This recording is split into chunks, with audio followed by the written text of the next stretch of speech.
memang anak-anak itu masih labil, makanya dikatakan remaja. Betul.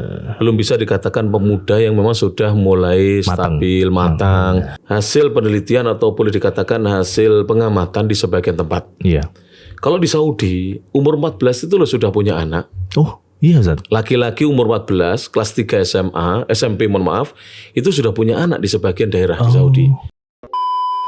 Gara-gara di rumah tangga itu suami istri tidak sakinah, mawaddah dan rahmah, sering bertengkar, bahkan ditampakkan pertengkarannya di depan anak-anak, menyebabkan anak-anak itu mencari pelampiasan di mana?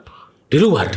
Bahkan rata-rata remaja yang nakal yang ketangkap polisi itu loh nangis ketika dipanggilkan oleh polisi ibunya. Assalamualaikum warahmatullahi wabarakatuh, Ustaz. Waalaikumsalam warahmatullahi wabarakatuh. Bismillahirrahmanirrahim. Salatu wassalamu ala rasulillah. Hari ini kesekian, udah episode keberapa Mas Bayu? Alhamdulillah. Untuk saya sendiri mungkin, kalau untuk saya sendiri 13. Masya Allah ya. Mudah-mudahan Leendro, Mas Bayu tidak bosan ya. Insya Allah tidak, Ustaz. Kan materinya berganti-ganti. Iya. Kali ini kita akan membahas tentang kenakalan remaja. Ya, silakan. Baik.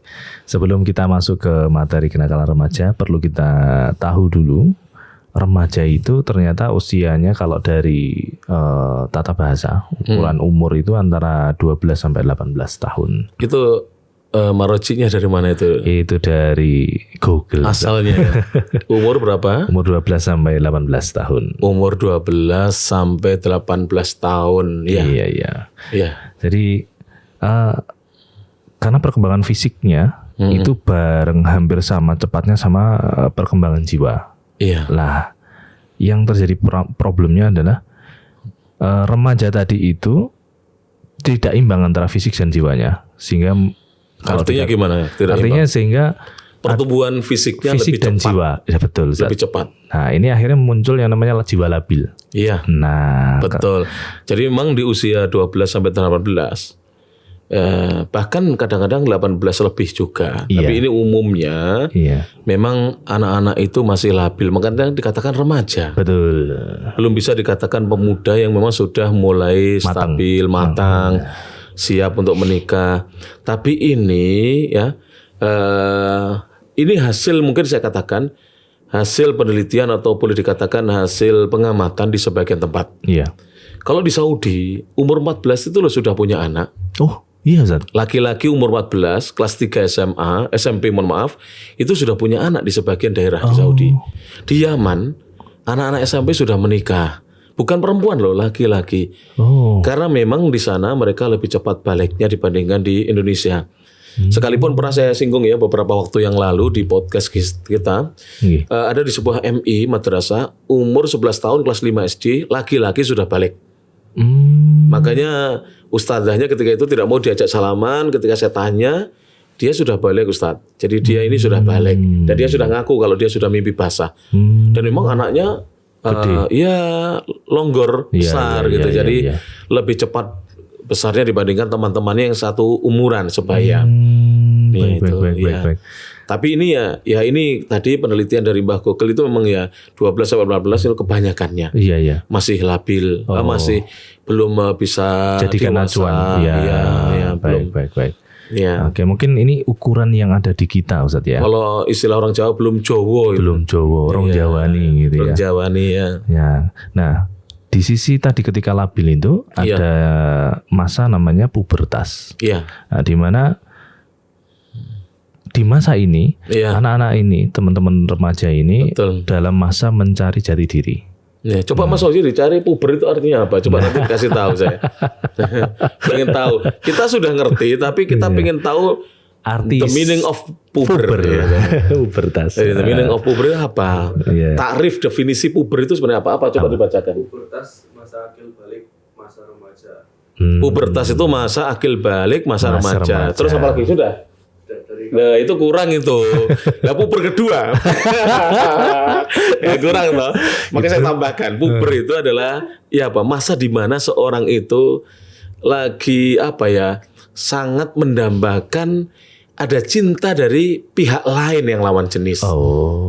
Itu diantara makna pubertas menurut saya. Iya, iya. Makanya ada puber umur 40. Ini puber. Saya sudah lewat ini. Saya mau 50. Tapi nanti 60 ada puber lagi. Puber ketiga.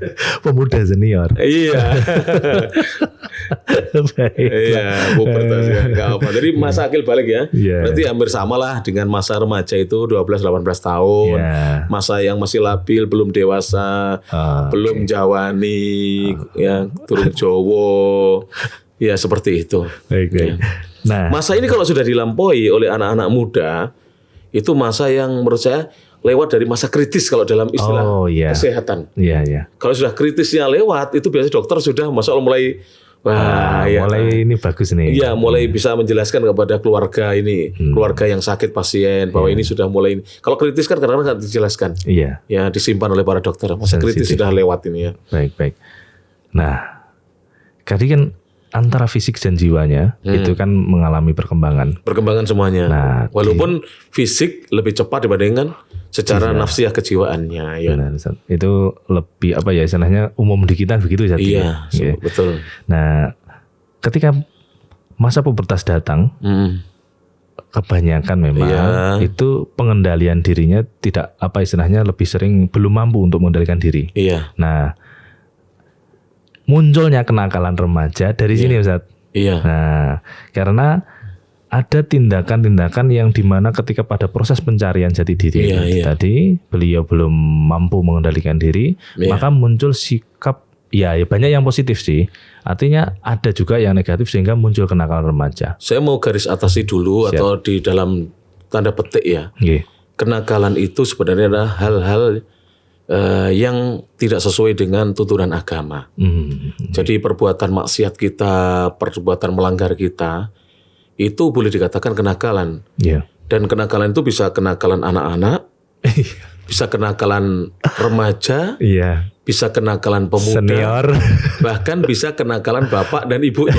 Iya. Makanya kadang-kadang kalau menurut Al-Imam Ibnul Qayyim ya, kenakalan dari remaja itu adalah merupakan imbas, efek negatif dari kenakalan orang tua. Ketika orang tua masih sering berbuat maksiat, banyak dosa-dosa yang belum diampuni oleh Allah dan belum ditinggalkan olehnya, imbasnya adalah kenakalan remaja. Makanya broken home itu menyebabkan broken heart. Oh iya. Nah itu gara-gara di rumah tangga itu suami istri tidak sakinah mawaddah dan rahmah, sering bertengkar, bahkan ditampakkan pertengkarannya di depan anak-anak, menyebabkan anak-anak itu mencari pelampiasan di mana? Di luar. Bahkan rata-rata remaja yang nakal yang ketangkap polisi itu loh nangis ketika dipanggilkan oleh polisi ibunya. Lihat ya di video-video di Facebook di mana itu. Bribka Ambaripta atau siapa itu ketika dipanggil orang tuanya itu rata-rata mereka nangis dan malu.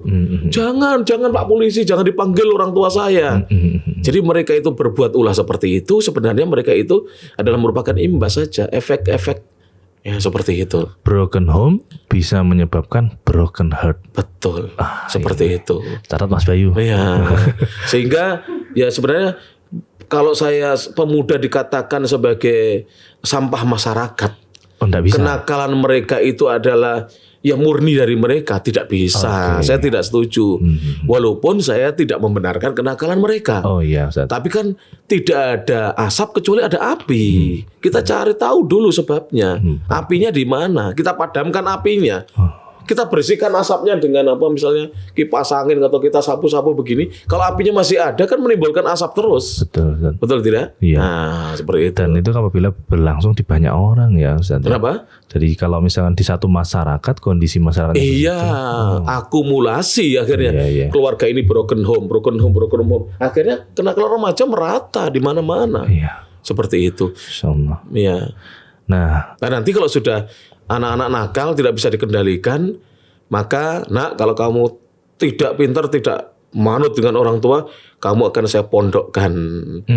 Sehingga pondok pesantren menjadi bengkel moral gitu. Iya. Nah, ustad-ustad kepotokan, para kiai kepotokan, bahasa Jawanya apa ya? Bahasa Indonesia kepotokan apa?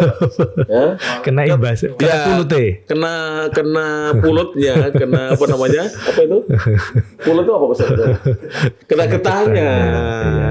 Ikut menanggung akibatnya. Iya. Nanti kalau anaknya dipondokkan tidak bagus-bagus, yang disalahkan pondok pesantrennya dan ustadznya. Iya. Kebetulan sebagai pengelola pesantren saya sudah biasa mengalami hal seperti itu. Dan itu memang risiko seorang dai, pengajar, pendidik ya harus seperti itu. Iya. Tapi benar Ustaz. Ini bukan curhat loh. Oh iya, enggak. Faktanya seperti itu. Ya. Tapi benar Ustaz, dari tadi yang data ambil itu, satu yang memang utama itu adalah kurangnya nilai-nilai yang ditanam orang tua. Tapi betul Nah, itu tuh ya. Sehingga anak-anak itu, teman-teman remaja ini akhirnya mencari tempat yang bisa menjadi wadah buat Saya kasih satu solusi sebelum yang lain ya. Setiap anak kita anggap nakal, coba diajak bicara saja. Tidak usah solusi menasehati atau menggurui atau menyalahkan, ajak bicara dia. Itu nanti efeknya itu ada langsung. Kalau biasanya dia mabuk sehari 2-3 kali, berkurang jadi 1 kali, mungkin 2 hari sekali. Iya. Kalau seandainya mau diajak bicara, dibangun komunikasi antara orang tua dengan apa? Anak. Oh. Jadi tidak usah muluk-muluk kalau saya gitu. Iya. Bangun komunikasi, ajak bicara, ajak anak makan bersama, ajak anak keluar.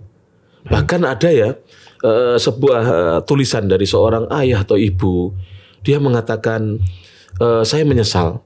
Saya banyak keluar rumah beraktivitas untuk mencari nafkah untuk anak-anak dan istri saya di luar rumah. Tapi anak-anak tidak bisa merasakan sebagaimana apa yang dulu saya rasakan dari orang tua saya. Katanya, saya tidak bisa melupakan bagaimana bapak saya dulu mengayuh sepeda mengantarkan saya sekolah. Masih terngiang-ngiang sekarang. Sehingga ketika dia misalnya ditegur gara-gara menyakiti orang tuanya, dia menangis. Bukan membenci orang tuanya. Nah, sekarang kan anak kalau ditegur itu membenci langsung orang tuanya. Karena orang tua belum punya jasa itu tadi. Iya. Jasa seperti itu. Belum pernah menanamkan nilai-nilai yang baik, belum pernah ngajak bicara, komunikasi anak dan seterusnya. Masya Allah. Iya. Ya, memang ini fenomena. Berarti kenakalan remaja merupakan imbas dari kenakalan orang tua. Orang tua juga nakal. Pemuda senior. Iya. Baik. Dan selain tadi akhirnya ketemu wadah yang mungkin akhirnya menganggap menjadi tempat pelampiasan. Iya. Akhirnya ada beberapa organisasi ataupun perkumpulan remaja. Iya. Ya seperti kita tahu ya, banyak anak-anak, maaf ya dalam tanda kutip, yang kurang sesuai, kadang di perempatan sering gini. Itu memang ternyata teman-teman ini nyari tempat yang sebelumnya itu tidak ditemuin di dalam keluarganya. Ya, makanya jadilah kita sebagai tempat wadah curahan hati anak-anak kita. Sudah dengarkan saja.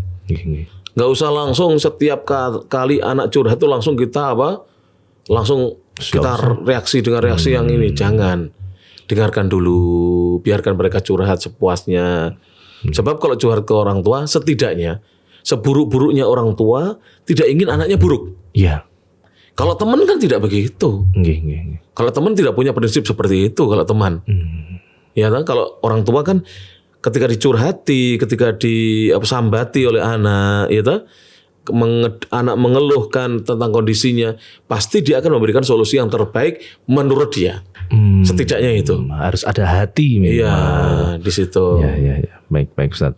Nah, dan juga sebenarnya Pak pemerintah kita juga sudah memberikan banyak solusi sih. Iya, apa itu? Salah satunya misalkan ada di udah lama, mungkin Ustaz dari kecil kita udah sering dengar kayak Karang Taruna. Iya.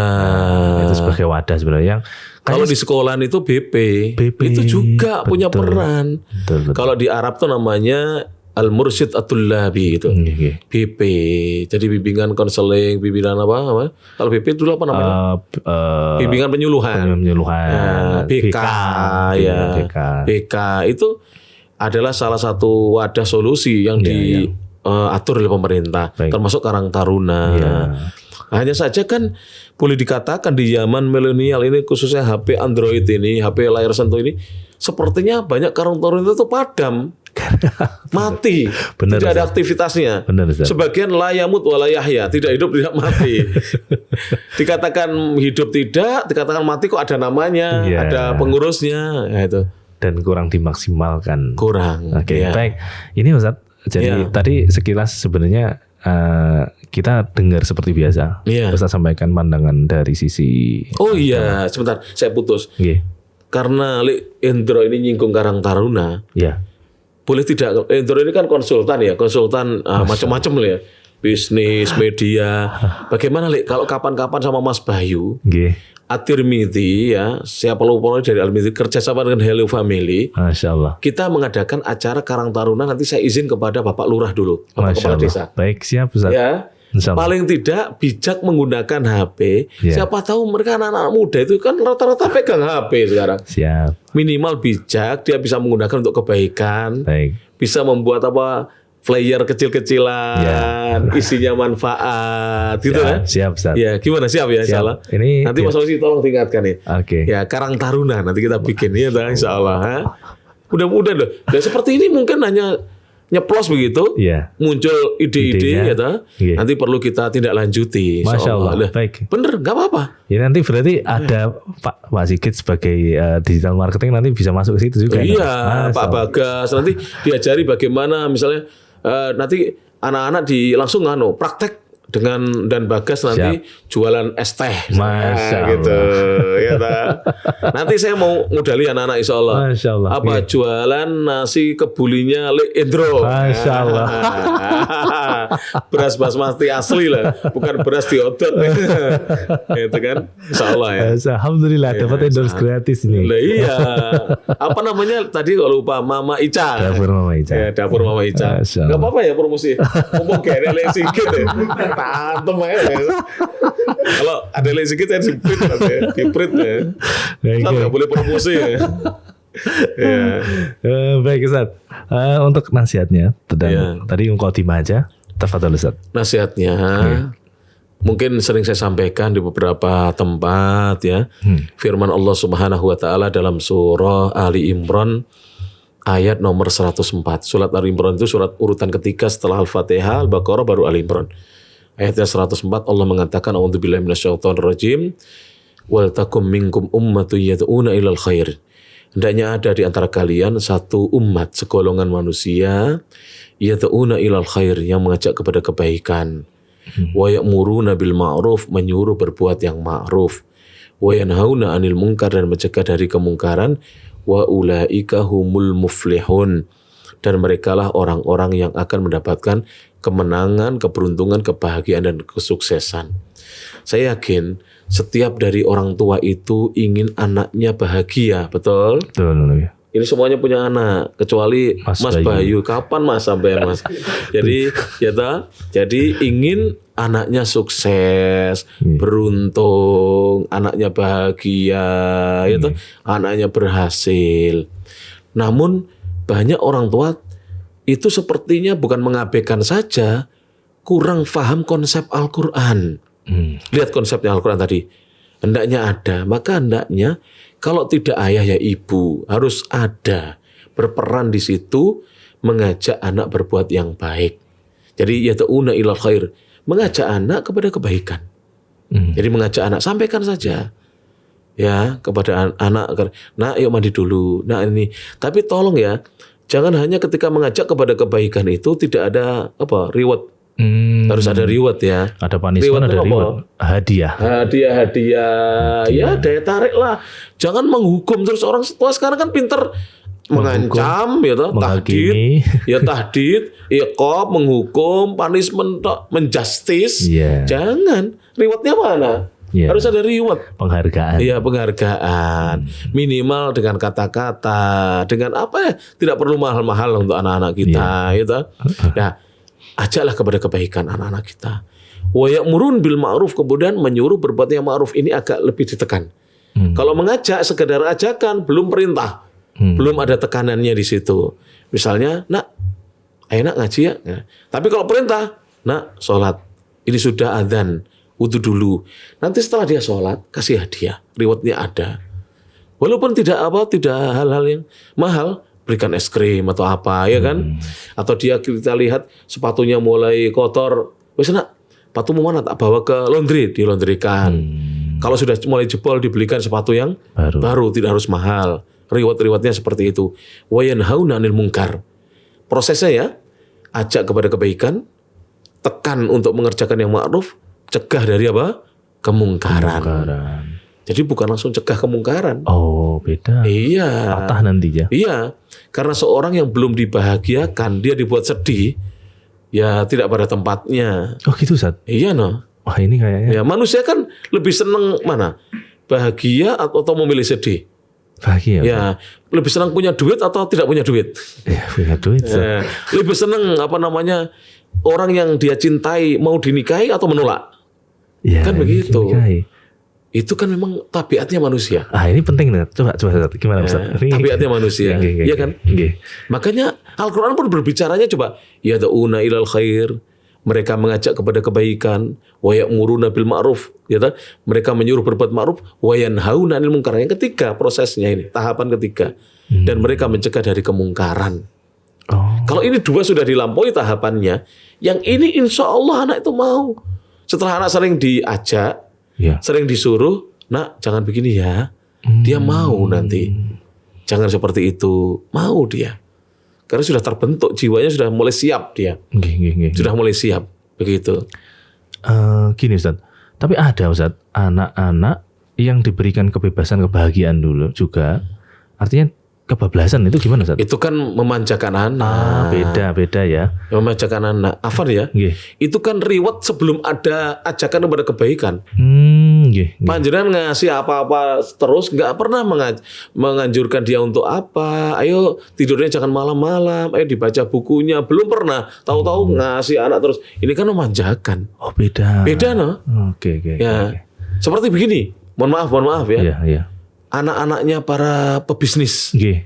yang sudah sukses ya di dunia bisnis, dibelikan apa-apa terus nggak pernah disuruh sekolah, nggak pernah disuruh bantu orang tuanya bisnis. Nanti bapaknya meninggal hancur bisnisnya itu. Iya. Betul nggak? Banyak.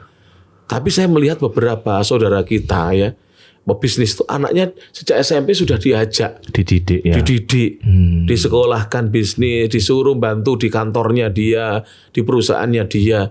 Begitu orang tuanya sudah tua, siap anaknya terjun. Beda no, memanjakan dengan memberikan reward. Iya. Beda. Oke, baik Ustaz. Jadi konsepnya sudah beda. Iya. Nah, tadi juga sekilas tentang kenakalan remaja itu. Ya. Artinya kita jadi lebih fokus bahwa poin yang pertama harus diberikan artinya apresiasi. Ya. Setiap apapun itu tadi ada 3 tahapan. Walaupun tidak harus berupa benda ya, barang ya, apresiasi itu. Mengajak, mencegah, memberi istilahnya mengarahkan ke arah yang ma'ruf. Yang ketiga tadi apa Ustaz? Mencegah dari kemungkaran. Mencegah dari kemungkaran. Lah, tapi ada loh Ustaz sekarang itu tapi sebenarnya udah terjawab dari awal tadi Ustaz bilang hancurnya dari anak-anak remaja itu dari orang tua. Iya. Nah, ini sekarang berawal. Iya. Kemarin walaupun ada orang tuanya bagus, anak menjadi rusak gara-gara lingkungan. Kadang-kadang begitu, bisa ya kan? Bisa juga. Jadi biahnya tidak baik. Tapi kan itu sedikit. Okay. Biasanya kalau orang tua bagus, lingkungan tidak bagus, anak ini hanya buruk saat masa pubertas itu tadi. Oh, ketika masa 12 sampai 18 tahun. Begitu sudah masa dia mau dewasa, kembali ke lingkungan orang tuanya. Oh iya. Itu banyak seperti itu. Ya, Makanya mohon maaf ya, ada putranya Ustadz dan Kiai ketika masa pubertas nakal, tapi nanti jadi Kiai, jadi Gus juga. Kenapa? Karena sudah terbentuk di lingkungan ini bertahun-tahun. Lingkungan ini kan hanya mengotori saja. Ibaratnya mobil sudah kita cuci di pencucian mobil, kena kena air di pinggir jalan karena air hujan lagi. Ya kotoran lagi. Tapi nanti kan kalau kita sering bawa ke tukang cuci kan bersih lagi. Nah, seperti itu. Termasuk sebenarnya kayak sekarang banyak orang tatoan, Ustaz. Tatoan? Nah, ini tato gambar-gambar di badan itu ya. Kalau masa kecil kita dulu ngepres dia ada belat-belatan itu, Ustaz. Itu menurut tuntunan agama sendiri gimana? Tato. Jadi tato itu ada yang bisa dihapus, ada yang tidak bisa dihapus. Kalau tato yang biasanya untuk anak-anak yang ingin apa ya, ingin tampil beda, Itu ya katakanlah preman-preman dan seterusnya, itu tato gimana, yang tidak bisa dihapus ya. Oh gitu. Kalau tato yang bisa dihapus itu ya keharamannya tidak seperti tato yang tidak bisa dihapus. Karena ada tato yang seperti ditempel kemudian digosok-gosok, Hilang. nanti kalau dibuka tempelannya muncul tatonya kan, Iya. tapi dia bisa hilang kena sabun atau dikasih apa ya, semacam apa, dikasih seperti alkohol bisa hilang. Iya. Tapi ada tato yang abadi kan, Nggih. sampai meninggal pun tidak hilang dia. Iya. Bahkan ada yang sampai dibersihkan apa dihapus dengan penghapus tato laser itu tidak bisa langsung, Nggih. bertahap. Karena kadang-kadang merusak kulit juga. Itu hukumnya gimana Ustaz? Hukumnya haram tanpa diragukan lagi. Mau tahu dalilnya? Saya bacakan. Ya. Jadi An Alqamah rahimahullahu taala, qala Abdullah ibnu Mas'ud radhiyallahu anhu, berkata sahabat yang mulia Abdullah bin Mas'ud radhiyallahu anhu, dan hadisnya diriwayatkan oleh Imam Al-Bukhari ini. Abdullah bin Mas'ud berkata, la'anallahu al-washimat. Allah melaknat orang-orang yang mentato dirinya sendiri. Jadi ada yang mentato dirinya sendiri. Jadi dia mentato tangannya yang bisa dilakukan oleh dia. Karena dia di cermin mentato wajahnya dan seterusnya. Wal mustawshimat. Dan Rasulullah, Allah melaknat wanita-wanita yang minta ditato. Kalau dulu itu memang banyak dilakukan oleh kaum wanita zaman dahulu. Kalau sekarang kan tato dilakukan oleh siapa? Ya, Laki-laki, pria. Ya, makanya di sini Abdullah bin Mas'ud mengatakan Allah melaknat, la'anallahu al-washimat. Allah melaknat wanita-wanita yang menato, membuat tato pada badannya sendiri, wal mustawshimat, dan wanita-wanita yang minta untuk ditato oleh orang lain. Dan di beberapa daerah di Indonesia itu ada semacam tato, tapi tidak bisa dikatakan tato. Dia ini dari seperti daun pacar begitu. Nggih. Yang kalau daun pacar kan dioleskan di kuku ya, Iya. nanti dia kuning atau Warnanya, jadi warna. dia, tapi dia tidak menghalangi apa? Tidak menghalangi waduh. air untuk masuk ke atau untuk membersihkan kukunya, tidak. Beda dengan kita apa itu namanya? Kita kan Apa itu? Cat kuku lah. kuku itu kan tidak boleh, itu les haram. Nah, tapi dia dibuat tato ini biasanya ada di beberapa orang India, rata-rata wanita itu tato coklat itu ya. Oh, kalau pas nikah ya, Ya, itu ya. seperti pernikahan itu kan seperti itu ya. Pacar. Nah, seperti ini ya. Kalau ini kelihatan orang lain, itu sebenarnya hukumnya para ulama dimasukkan ke dalam golongan mentato itu. Sebenarnya para ulama seperti itu. Iya. Walaupun kita tidak mengatakan tidak seperti yang tato yang tidak bisa hilang itu. Yang menyebabkan kalau dihilangkan dia seperti menghilangkan sesuatu yang akan merusak lapisan kulit yang luar, ya kan? Ya, kulit arinya. Kemudian juga di dalam agama kita juga ada hal lain. Saya bacakan di sini, wal mutanammisat, dan juga wanita-wanita yang dia mencabuti bulu-bulu yang ada di wajah. Al mutanammisat itu wanita-wanita yang meminta untuk dicabuti bulu-bulu yang ada di wajah dia. Jadi dia ingin merias wajahnya, tapi dengan cara apa? Dicabuti atau dikerok. Oh, termasuk yang alis. Iya, makanya sekarang ini kan ada beberapa wanita itu alisnya itu dihabisi, jadi habis. Oh, ditulis kembali. Kemudian digambar dengan pensil alis itu kan.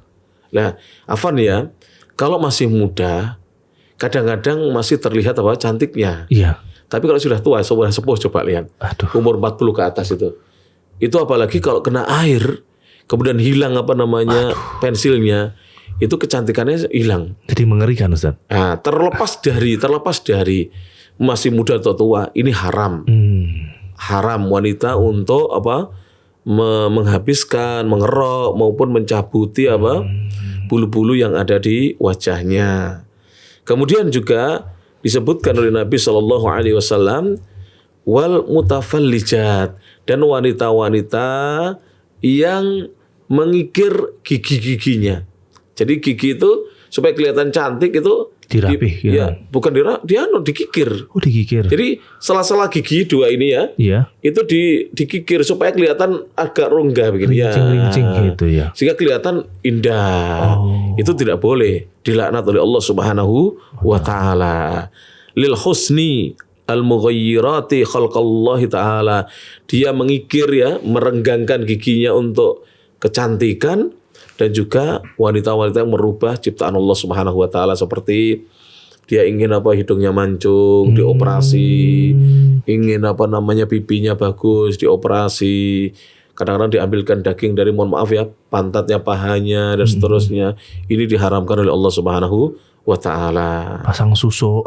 Nah, itu kan kalau itu lebih Udah kepada beda kesyirikan, lagi. Oh, beda lebih bahaya lagi, syirik gitu. Kalau ini kan kemaksiatan. Baik, Ustaz. Kemaksiatan tidak termasuk kesyirikan. Kalau pasang susu, datang ke dukun, itu kan lebih besar lagi dosanya, karena itu terkait dengan kesyirikan, menyekutukan Allah Subhanahu wa taala. Iya. Nah, Jadi tato intinya itu haram. Kalau bisa dihilangkan dengan alat-alat menghilang tato penghapus itu, silahkan dihilangkan. Tapi kalau tidak bisa, ya bertobat kepada Allah Subhanahu wa taala. Bertobat, tidak lagi melakukan itu ya. Mudah-mudahan ya saudara-saudara kita, bahkan kadang perempuan-perempuan kan mentato dirinya sendiri kan seperti itu, atau ditatokan oleh orang lain. Iya. Semoga mereka bertobat kepada Allah Subhanahu wa taala ya. ini masuk ke kenakalan remaja nggak Ustaz ya? Ya saya rasa ada sebagian remaja yang seperti itu. Iya. Jadi kalau badannya dibuka penuh dengan tato. Iya ya. Ya kadang di lengannya, tato ular kobra, tato apa, ya toh. Ini ekspresi. Kadang di sini loh. Saya pernah lihat tuh di Iya. Di pelipisnya Di itu ya. pelipis, bahkan ada di mata juga Ustaz. Iya, di mata betul. Bahkan ada pernah ya yang sudah tobat lewat dakwahnya Ustadz Ebit siapa? Iya. Ebit? Hah? Habit low. Ebit Loh itu ya Iya, dari iya. Malaysia itu ya, beliau itu Masya Allah mendakwai mereka pemuda-pemuda, bahkan pemudi itu, ada wanita penuh dengan tato badannya itu. Ya semoga mereka bertobat kepada Allah Subhanahu wa taala. Lihat kan buruk sekali ya. Allah menciptakan keindahan seperti ini diperburuk dengan hal yang seperti itu ya. Ya. Ini kembali lagi tadi bahwa ternyata ketika orang tua belum mampu menjadi wadah ekspresi bagi anak, Iya. maka anak akan mencari tempat untuk mengekspresikan diri, termasuk salah satunya ini ya Ustaz ya. Iya. Nah ini udah dilarang. Jadi orang tua belum bisa menjadi partner curhatan anak itu ya. Iya. Maka kita yang jadi orang tua sekarang ini harus siap. Kalau anak curhat tuh dengarkan. Memang lelah ya kita kadang-kadang. Nggih. Bagi ayah sudah banyak aktivitas di luar, ibu sudah banyak mengurus rumah tangga, tapi sediakan waktu ketika anak curhat, dengarkan. Jadilah partner yang baik ya. Iya. Seakan-akan kita menjadi teman bagi anak kita. Ya. Iya, baik. Selain dilarang Iya. atau tadi itu, kemudian merusak ciptaan Iya. Allah juga. Iya. Akhirnya ketika qadarullah misalkan Allah ambil hidupnya selesai Iya, misalkan, iya. itu jadinya gimana Ustaz nanti kalau orang yang bertato itu? Apakah Kalau dia sudah bertobat, insya Allah diampuni. kalau belum? Kalau belum ya nanti hisapnya ada. Hanya saja dosa mentato badan tidak seperti dosa-dosa yang lain. Tentunya tidak seperti dosa membunuh ya. Iya. Tidak seperti dosa berzina Nggih, ya. nggih. Jadi dosanya memang dosa tapi tidak sebesar dosa-dosa tersebut. Baik. Tidak seperti dosa misalnya makan riba. Ya. Loh, makan riba itu bisa lebih besar daripada zina, bayangkan. Tapi tetap dosa, tetap dosa besar. Hanya saja tidak seperti dosa-dosa yang disebutkan tadi ya. Baik Ustaz.